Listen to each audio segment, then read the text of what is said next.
कारण की सुरुवातीला पहिल्यांदा येणारी जी महिला आहे ती परत तिची आयडेंटिटी चेंज करून हे सगळं करत होती. त्याच्यामुळे आधार कार्ड चेंज करणं, वेगवेगळ्या पद्धतीचं आधार कार्ड बनवणं, आयडेंटिटी चेंज करणं, त्याच्यानंतर तो प्रवास करणं आणि प्रवास केवळ बदलापूरचा नाही तर महाराष्ट्रातल्या वेगवेगळ्या ठिकाणी इतर राज्यांमध्ये जात तो प्रवास करणं, त्याच्यामुळे हे फार मोठे रॅकेट याच्यामध्ये आहे.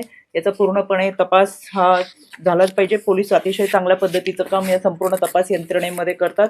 ज्या ज्या विभागाची मदत लागेल त्या त्या विभागाने पोलीस यंत्रणेला मदत करावं आणि हे रॅकेट मुळासकट उखडून काढावं याच्यासाठीच्या सूचना दिलेल्या आहेत. त्याच्यामध्ये IVF सेंटर हे जे आता होतं त्याच्या ते सील करण्यात आलेले आहे. जसं नाशिकमध्ये असलेले IVF सेंटर ठाण्यामध्ये चालू होतं तर तशा पद्धतीच्या CS ना आम्ही सूचना दिलेल्या आहेत. आजपासून हे धाड सत्र सुरू होईल.